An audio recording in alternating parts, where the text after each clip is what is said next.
Hey, hi, hello.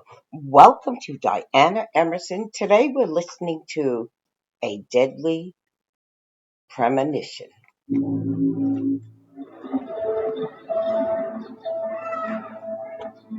mother was an outgoing person, fun loving.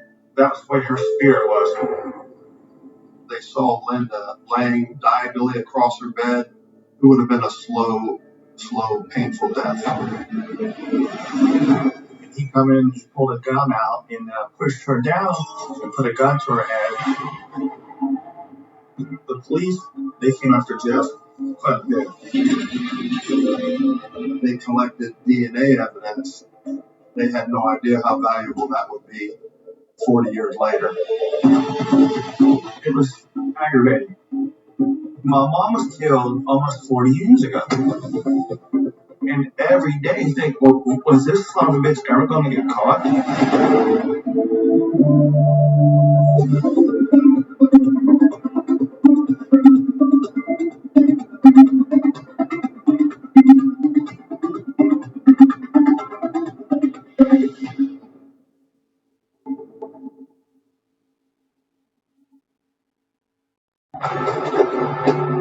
We're fixing to approach the residence. We went to his house, and it was kind of like earlier in the afternoon.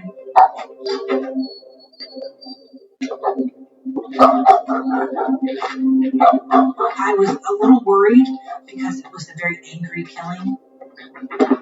Hello?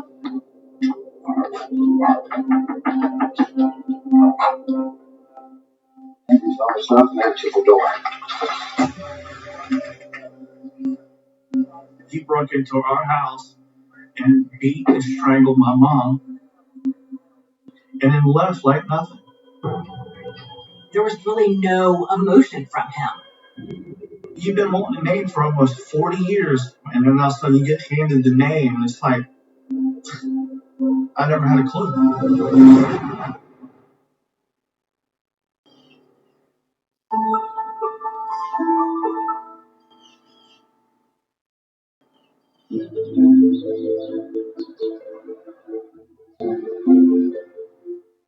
Judy and Linda Slayton were sisters. They both lived in the same apartment complex.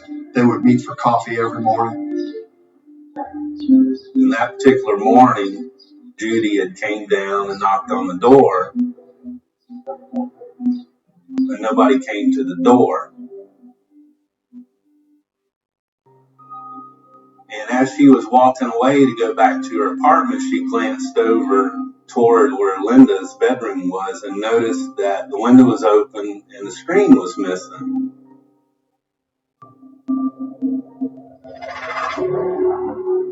When Judy looked into the window, she saw Linda laying diagonally across her bed. Her feet were off the edge of the bed, hanging down. There was blood present, and she could see an object around her neck. She screamed and got the attention of a maintenance worker, and then they got somebody to call 911. Lakeland police arrive in minutes. Through the window, they see Linda Slayton's lifeless body.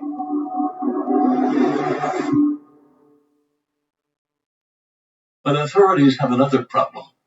Where are her two sons? Tim and Jeff.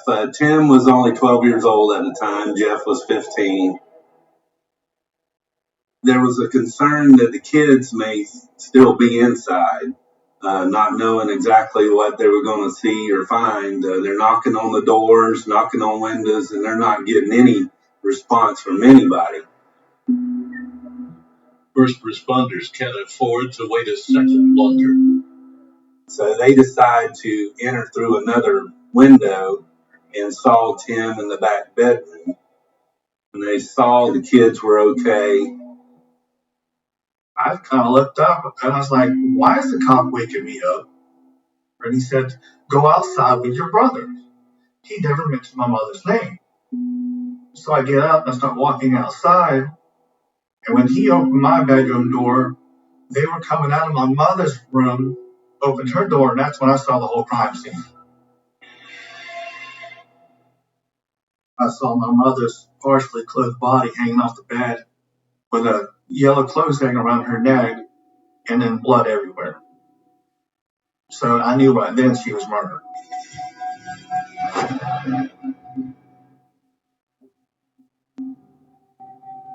She was laying crossways across the bed. She had her dress pulled down below her breast and her dress pulled up. It was bunched up on her midsection. Her flip-flops and her underwear were on the floor on the carpet beneath her. She had a coat hanger that had been put around her neck and tightened down that you could actually see how tight it was in her skin. I've seen a lot of homicides and a lot of blood and things like that, but I had never seen any kind of scene like what happened to Linda Slate.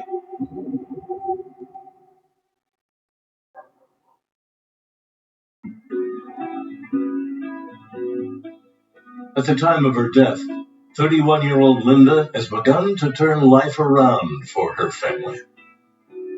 My mother and father met in their teenage years, way back in the early 60s. My mother was 15 years old when my brother was born. She was outgoing, fun-loving, and just go do things all the time. That was where her spirit was.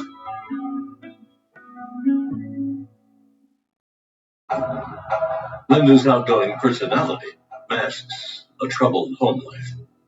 My father, when I was growing up very young, he was an alcoholic and he was a mean person. And when I was a little kid, I can remember they would fight a lot. My mom eventually left him and took me and my brother to Florida because his drinking was just out of hand. Things start looking up for Linda and her kids when they moved to Florida in 1974. We stayed with our grandparents, but it was fun, man, because we lived on the farm. I mean, we had a 400-acre backyard to play in. She eventually got an old Chevy Impala, I remember being dark green, call it the Green Machine. And me and my mom and my brother, Jeff, we would just go to the beach or just a park to have a picnic.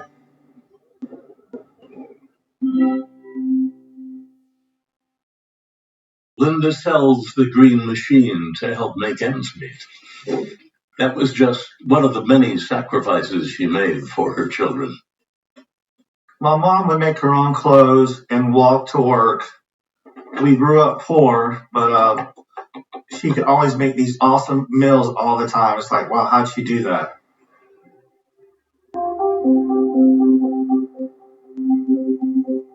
The night before this all happened, Tim actually came home first from football and was hanging out with Linda.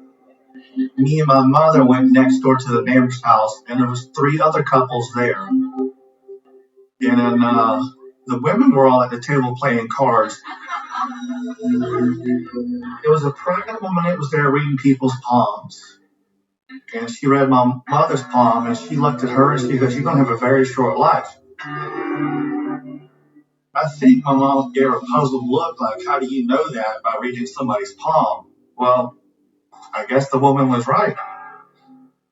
Because she was dead the next day.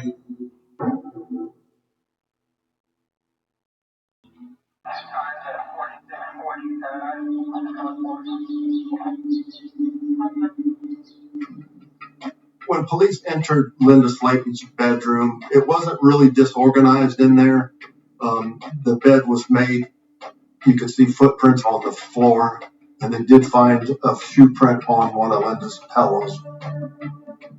Based on the footprints, it appeared that the person entered through the open window where the screen was missing. Linda's body is sent for autopsy as police launch their hunt for the killer. Crime scene investigators immediately make what could be a key discovery. There was some partial palm prints on the window sill. It turned out that they were able to lift using tape, dusting it. It's misleading the way TV portrays prints. people have an assumption that you get a print and they're automatically going to catch somebody. But you have to be able to match that print to a suspect. In the critical hours following the crime, police worked to gather as much information about Linda's relationships as possible. Neighbors tell investigators that Linda was having problems with her oldest son, Jeff. Linda's actually telling neighbors that she don't know what to do with Jeff. He's being rebellious, and she just don't know how to handle that. My brother Jeff was a typical teenager, mouthy, cocky, going to argue. So him and my mom would have arguments from time to time. Linda Slayton was a tiny woman. 15-year-old Jeff was a football player. He was a very healthy kid. A cop looked at my brother Jeff and said, you're a big guy. You got strong hands. You could have killed your mom.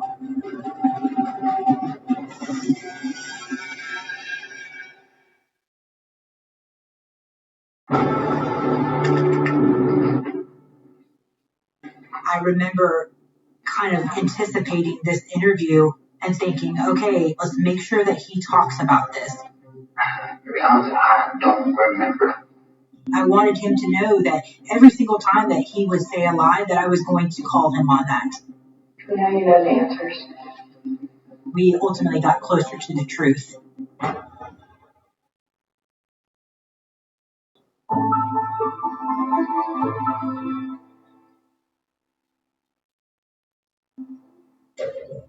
Detectives are eager to question Linda's 15-year-old son, Jeff, about an argument he had with his mom the night in 1981 before she was killed.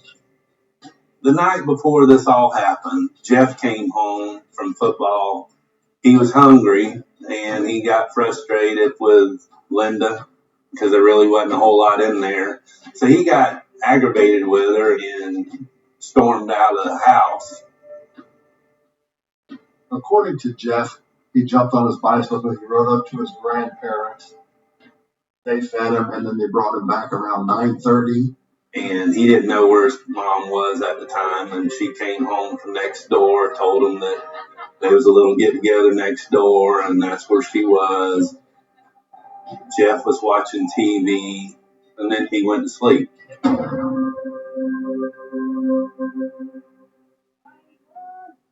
12-year-old Tim also tells police where he was that night. Tim was on a community league team, and his coach had picked him up, and he went off to football practice, and then the coach dropped him off 7:30ish. The original detectives did a phone interview with Timothy's football coach, and he told them Linda did step to his truck when he was dropping the boys off and ask him how Timothy performed at practice that day. Both boys' stories are confirmed by their grandparents and football coach. But investigators aren't satisfied. The police tuck us down and put us in a tiny room with no windows. One cop writing, one cop recording, asking us questions. The cops, they came after Jeff quite a bit. Jeff agrees to submit to polygraph testing. The main questions they asked was, did I murder my mom? Did I kill Linda Slayton? Did I know who killed Linda Slayton? I was in a state of shock. I didn't know why they was doing it to me. I didn't hear nothing. And that has been so hard to live with. I didn't hear nothing. Because I would have killed that son of a bitch. But I didn't hear nothing. And it's hard to live with. I lived my whole life. I was in an apartment that happened to my mom, and I didn't hear nothing. Jeff was polygraphed on 2 occasions. The first time was inconclusive, and the second time they were able to determine that he was not involved.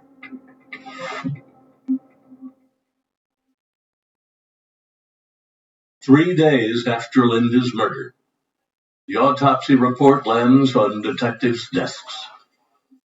The autopsy results showed that Linda had died from strangulation. They noted that the coat hanger, how tight it was around her neck, and that there were claw marks, which appeared to be from her trying to get this thing off of her to be able to breathe. And she also had an injury inside her vaginal cavity. It was a laceration, and we believe something was inserted in there that caused that injury, and that's where a lot of the blood came from. They're trying to get any evidence what they can off of the victim. So you're going to do fingernail clippings and scrapings. You're going to do the sexual battery kit. They were able to collect semen, and they found that the semen was intact, which was very helpful. But there was no database for semen or blood types or anything like that. They would have to have it tested, try to make a match on a possible suspect of a blood type.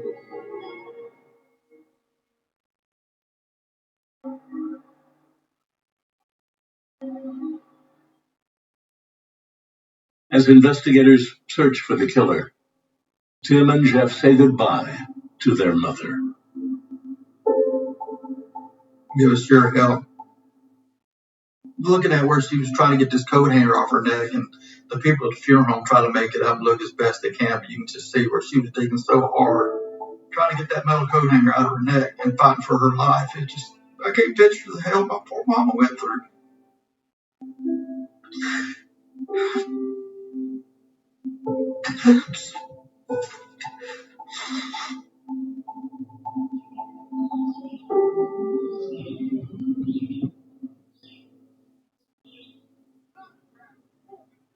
The boys' grandparents do the best they can to give Tim and Jeff a normal life and routine. After about 2 weeks, we went back to playing football and hanging out with my friends. Coach Joe and the coaches were supportive. My team players were supportive. This coach and one other coach would come pick me up quite often or take me home. Coach Joe and the other coaches, they knew the game, and we were trying to learn the fundamentals of playing the game of football. We looked up to these guys. The pain was still there, but it was good to get back into a routine, to live life again, to get on with my life. As Tim and Jeff try to move forward, police turn to another member of the Slayton family, Linda's ex-husband. Frank Slayton was somebody that the investigators had to look at because of the past relationship. He was bad. He drank bad. He was a bad alcoholic. Didn't know who could have done this. I thought, my mom divorced him, took his 2 sons away. So I thought it was my own dad that did it.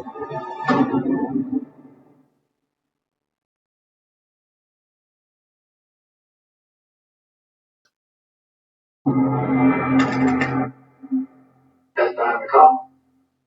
She said, come to my bedroom at this particular place. His demeanor is like a sociopath. I mean, just no emotion. How did her breast get exposed? I guess I did it.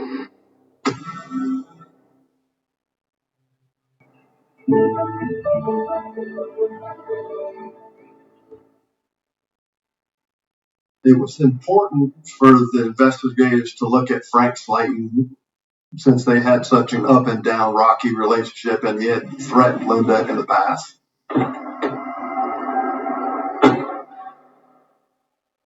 Jeff probably been only maybe 6 years old at the time. My dad came home from work, and he already been drinking. And me and Jeff, my mom, I believe, were fixing to eat dinner. And he come in and he pulled a gun out and pushed her down and put a gun to her head. And my brother Jeff went there and jumped on him trying to get the gun out of his hand.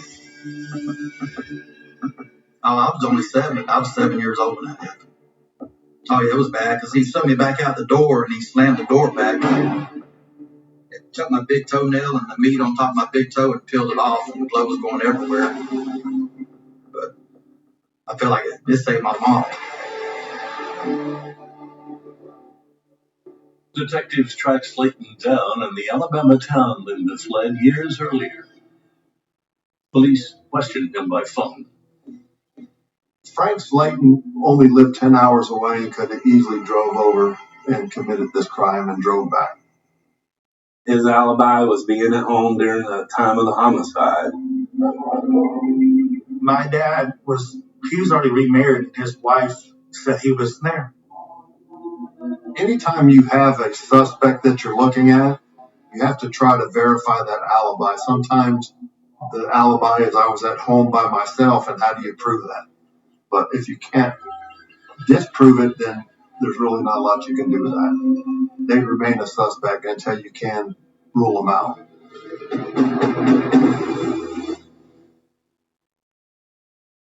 With the suspect pool shrinking, authorities used every tool available in 1981. They didn't have the DNA swabs like we do now and so forth. But they took a lot of people to the Lakeland General Hospital at the time, pulled hair, took blood samples from them, which at the time they were just blood typing, and they were just struggling, striking out. They just weren't getting anywhere. You marry your cases as an investigator, so when you do run out of leads and there's nothing to follow up, and it's very discouraging.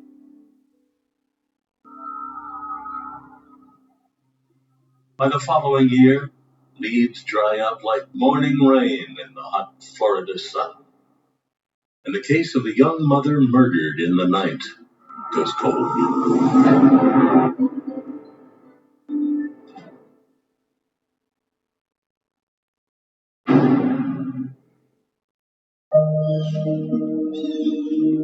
After my mom was killed, I gave up on school. I dropped out of school when I was 16. The day she got murdered, my childhood got murdered. That's when I stopped being a kid. It was that day she got murdered. I still sleep with a gun next to me every night. Even today, I got to go through the house and look. Somebody be hiding in the shower. Somebody could be under the bed. Somebody in my closet. And I got to go through my whole house still today and look and make sure there ain't nobody in there so I can relax and try to get some kind of sleep.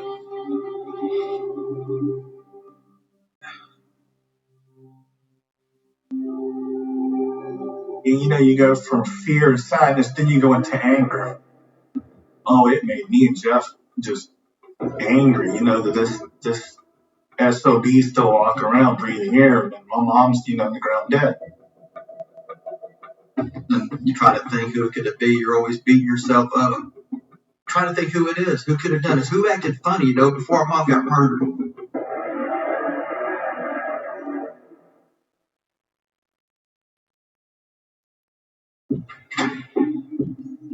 More than a decade passes before a new lead surfaces. Frank Potts was the serial killer suspect from Polk County. It struck interest with Jeff because some of the family actually knew Frank Potts. And Frank Potts actually had a relationship with one of Linda Slayton's neighbors and was possibly in the apartment complex at the time of this homicide. Somebody had been in the jail with Frank at some time and said that he confessed to him that he was the one that murdered Linda Slayton.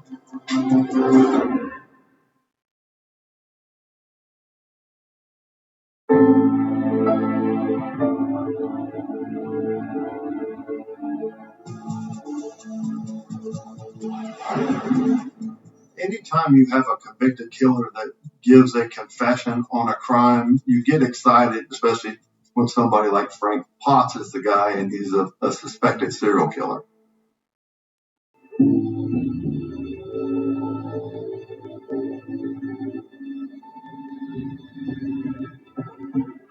Frank Potts was an actual friend of my mom and the whole family.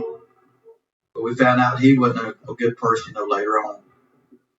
I know that they were looking at him for several other murders in Alabama somewhere.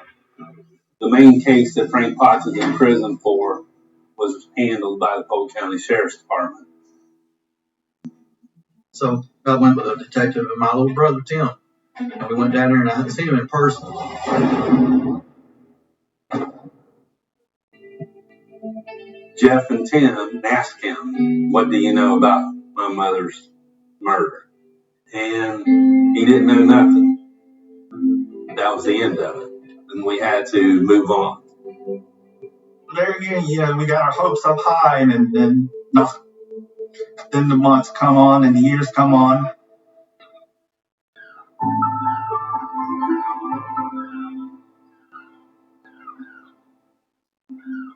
When I got involved in the case, I had been in the Criminal Investigations Division for about 10 years, and I saw that we had this book in the sergeant's office that had a whole bunch of unsolved homicides. And the first case in the book was Linda Slayton from September of 1981. I saw that we had DNA and palm prints, and that when this happened, obviously DNA didn't exist. Luckily for us, our investigators collected this evidence and stored it properly. We needed to send samples off to the Florida Department of Law Enforcement in hopes of actually getting a DNA profile. Detective Grice gets a break when the FDLE comes back with a full DNA profile of the killer. To actually have a DNA profile, knowing that once you identify this person, you got a suspect. I mean, that is huge.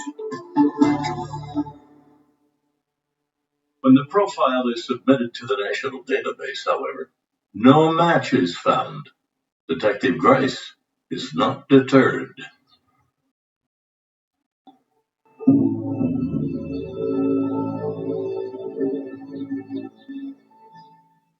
The Lakeland Ledger did an article on the 20th anniversary, which Jeff and Tim was a part of, which ultimately led me to getting them to come to the police department for the first time so I could meet with them and tell them somebody is looking at your mother's case. He went down the whole list, and was checking off names. We were able to use the killer's DNA profile and do the comparison to the original suspects that were listed. One of the suspects eliminated with DNA is Frank Potts. But Frank Slayton, we did not have DNA at the time. So ultimately, it was Jeff that actually brought in his dad one day. Frank Slayton consents to a DNA test, and the results show that he is not a match to the unknown suspect's DNA. For Tim and Jeff, it ends 20 years of wondering. It felt good knowing it. For sure, it made me feel good.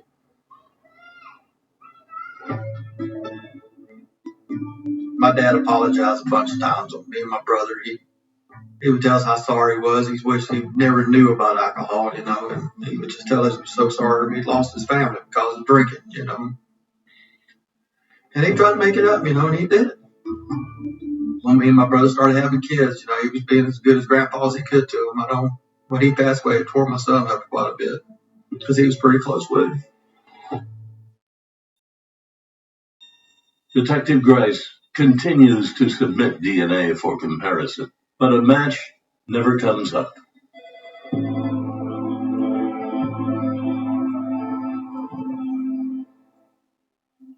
The last few conversations that I had with Jeff and Tim is I got nothing. I got nothing else, and that hurts. And it really bothers you.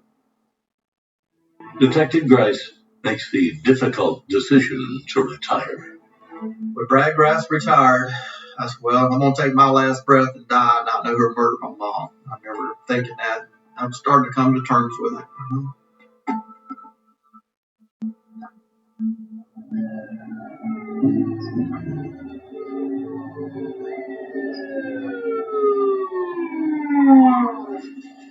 When I first got on the case, I met with FDLE and just kind of talked through, like, maybe we missed something on this one piece of evidence. Can I send that in?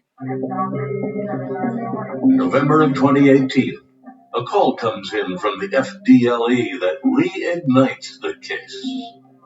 And they said, hey, this is a new technology that we're doing. You guys' case seems to fit that mold of what we need. You have some DNA that we can test.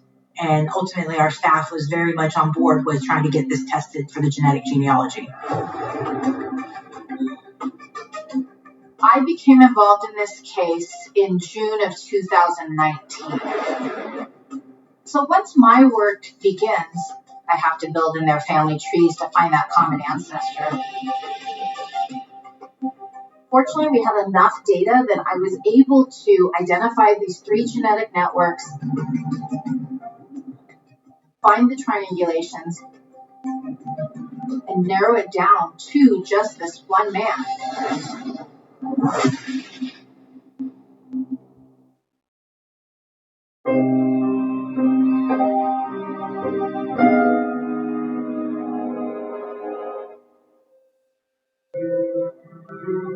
I'm the mother of a son, and hearing that Linda was murdered in her own home as a single mom with her 2 little boys asleep in that home was devastating to me.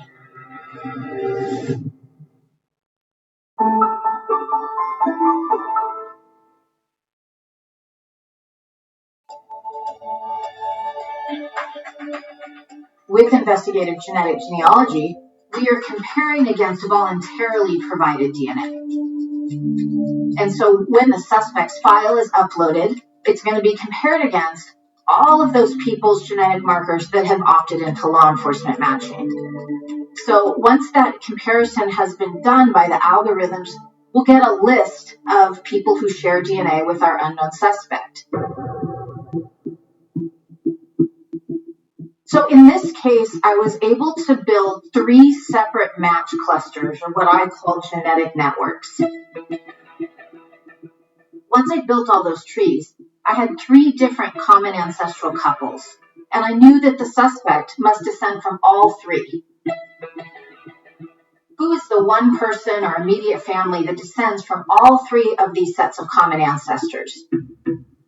Once I got to that family, I could see that there was only one son that could have been the person who left his DNA behind at the crime scene.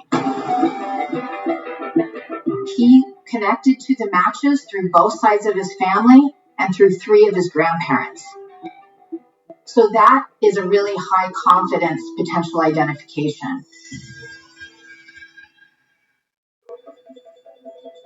In just days, C.C. Moore cracks the case that's haunted investigators for decades. Detective Tammy Hathcock received a call that said they had some results.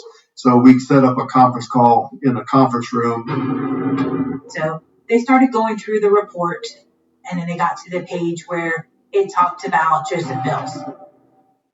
And I said, I know this name. Why do I know this name? So I found a sheet, and it said Joseph Mills. And I read that we had interviewed him back in 1981, like 2 days after the murder happened. It was Tim's football coach.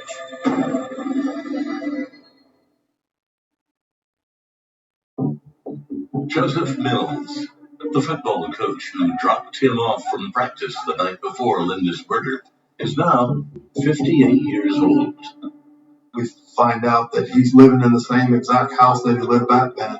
He lives there with his wife. His kids are grown. He's got grandkids. So he just lived a normal life. Mills has only one blemish on his record.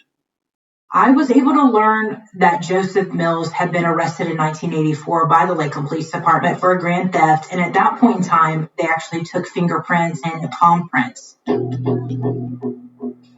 So I immediately submitted a request to have his prints from that arrest compared to the prints from the crime scene. The unfortunate thing about it was that the prints that we had were not of APHIS quality. And it's a system that they run fingerprints through. So it had to be done manually.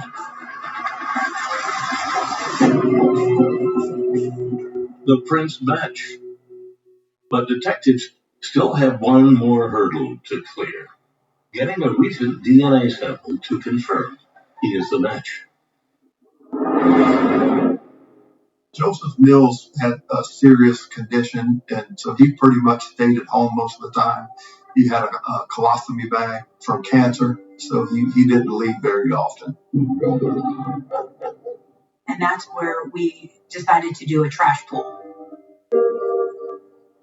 Working with Polk County Refuse, Lakeland authorities collect Mills' trash once it's been left on the curb.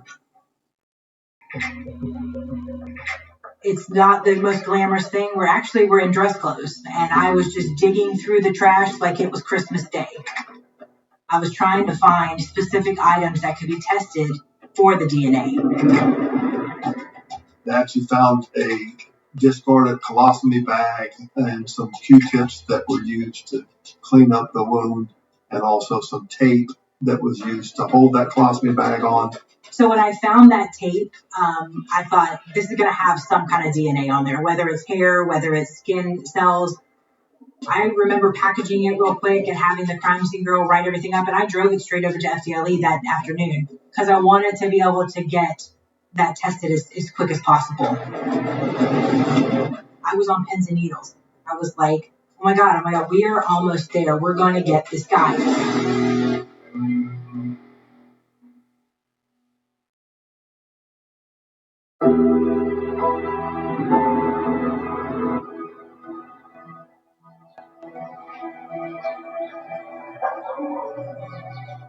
I was actually on vacation because it was my birthday. I was sitting in the pedicure chair getting my toes done, and I got the phone call.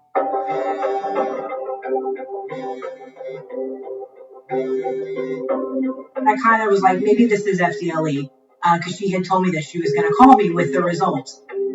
I said, hey, I'm off today for my birthday. And she said, I've got a birthday present for you.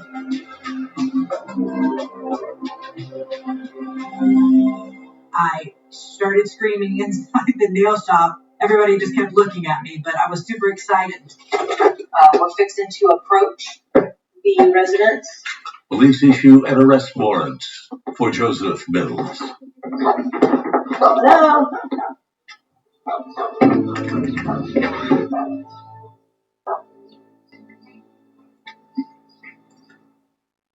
We placed him in handcuffs. We read Joseph Mills his Miranda right and placed him in the car. We got him into the interrogation room, and we actually asked him. We want to give you this opportunity for you to fill in all the blanks that we have. It was very bizarre dealing with him because the emotions were not there. When I picked the boys up, we stayed in the vehicle. And I don't recall going to in or out of the house, period. But if you look at him, he's got his arms folded up, so he's boxed up. And so we did present him with several pieces of evidence. Your fingerprints matches you, the DNA matches you. He realized that he was kind of in a bind, and then he started to put it all on Linda, started blaming Linda. It's like an invitation. We should have a good time or have a good time. He said that on September 4th, 1981, as he dropped off Tim in the parking lot, he had a conversation with Linda Slayton. Joseph said that Linda basically invited him over for some type of a good time. And when he got there, she was already there with a hanger around her neck, and they started engaging in sex. What did she want you to do? Tie her up for one.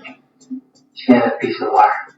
She asked him to tighten the hanger down in a kinky sex game type of thing. But, if you've seen how deep that hanger was into her neck, it was down half an inch. And there's no way that somebody will allow somebody to do that to them. And then you also see where she clawed her neck trying to get the hanger off. You left her with her kids in the house to find their mom like that.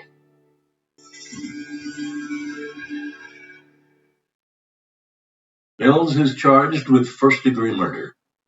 After 38 years, Lakeland police can finally tell Jeff and Tim that their mother's killer is behind bars.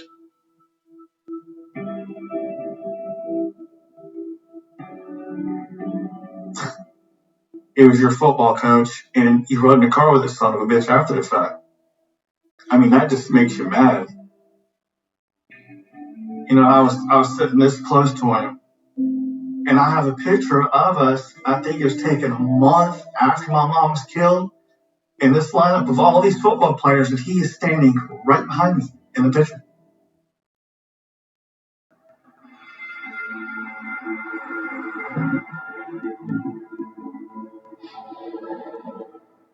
To avoid a possible death sentence, Linda's killer pleads guilty.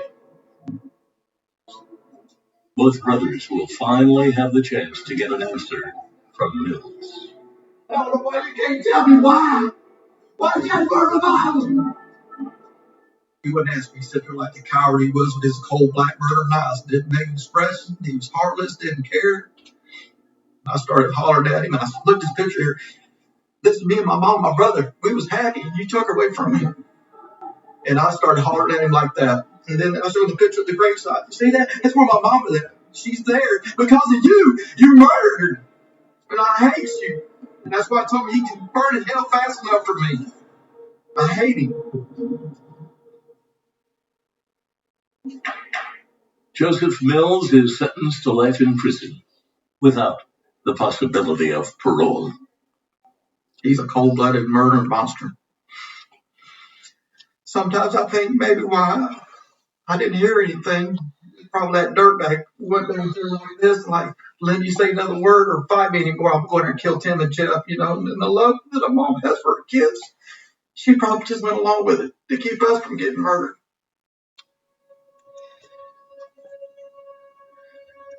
I know when she took her last breath and she died, she was thinking about me and Tim.